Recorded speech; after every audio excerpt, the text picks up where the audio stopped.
जय हिंद साथियों। बिहार एसटीईटी जो कि एक लंबे समय से लटका हुआ मुद्दा और इस पर लगातार मंत्रियों का बयानबाजी, लेकिन जिस तरीके से 94,000 बहाली को काउंसलिंग के बाद भी नियुक्ति पत्र नहीं दिया गया और उस पर किसी भी प्रकार की बातें जो है वह स्पष्ट नहीं कही जा रही है, यानी सरकार पूरी तरीके से उनके नियत में खोट होता हुआ और वो अभ्यर्थियों के दर्द को समझने का कोई नाम नहीं, यानी जनता ने उन्हें बेरोजगारी को दूर करने के लिए, समस्याओं को दूर करने के लिए भेजा था, लेकिन उन्होंने जनता के साथ छल किया और बच्चों के भविष्य के साथ खिलवाड़ करते हुए, जहाँ की शिक्षा व्यवस्था किसी से छुपी नहीं है पूरे भारत में, तो और उस पर भी शिक्षक का न होना कितनी शर्म की बात है।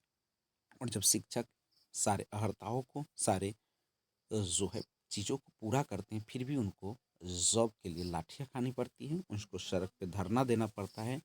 तो ये तमाम चीज़ें जो है यह बिहार के शिक्षकों के साथ होता हुआ कहता है कि शिक्षक राष्ट्र निर्माण के में अहम भूमिका निभाते हैं, लेकिन यहाँ पे उनके साथ अत्याचार और तानाशाही का रूप देखने को मिल रहा है। इसी बीच जो 94,000 बहाली हैं उनकी नियुक्तियों को आगे बढ़ाया गया और अब कहा जा रहा है पंचायत चुनाव का बहाना लेते हुए कि अब 12 दिसंबर के बाद ही इस पर कुछ किया जाएगा। और बीच में नीतीश कुमार हो या शिक्षा मंत्री विजय कुमार चौधरी हो या संजय कुमार, सभी अपने अपने बयान देते रहते हैं, झूठ मूठ का बलगलाते रहते हैं। लेकिन उम्मीद की जा रही है कि 12 दिसंबर के बाद कुछ फैसला निकल कर आएगा, क्योंकि जिस तरीके से कोर्ट, शिक्षा मंत्री और सबों का बयान था उसमें जल्द से जल्द इसको नियुक्त करने की बात किया गया। तो कोर्ट का एक आदेश है, सख्त आदेश है। तो शायद जब पंचायत चुनाव खत्म हो जाए तो 12 दिसंबर के तुरंत बाद तो नहीं, लेकिन कुछ समय बाद आपको माध्यमिक और उच्चतर माध्यमिक का भी शेड्यूल देखने को मिलेगा। अब देख सकते हैं 14,000 शिक्षकों की काउंसलिंग 12 दिसंबर बाद, यानी पंचायत चुनाव को लेकर प्रदेश में लागू आदर्श आचार संहिता के मद्देनजर राज्य के सरकारी स्कूलों में माध्यमिक, उच्च माध्यमिक शिक्षकों के 30,000 20 पद पर नियुक्ति की प्रक्रिया रोके जाने के बाद अब 30, ये लगभग 32,000 के आसपास है।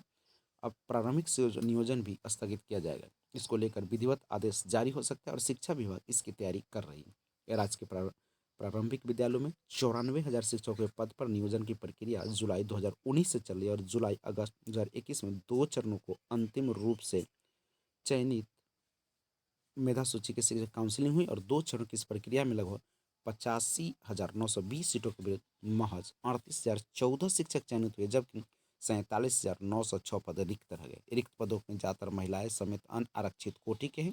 वहीं राज्य की 9,000 नियोजन इकाइयों में से 1,300 इकाइयों में तकरीबन 14,000 शिक्षक पदों पर प्राथमिक शिक्षा निदेशालय काउंसिलिंग का शेड्यूल जारी करने की तैयारी में था।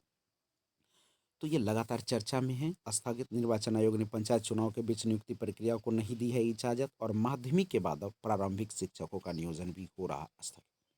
तो अभी करना पड़ेगा आपको इंतजार।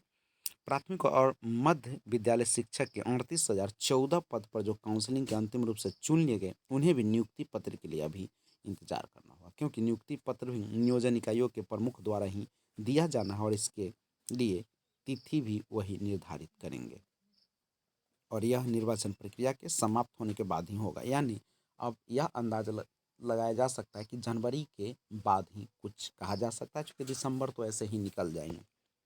जय हिंद।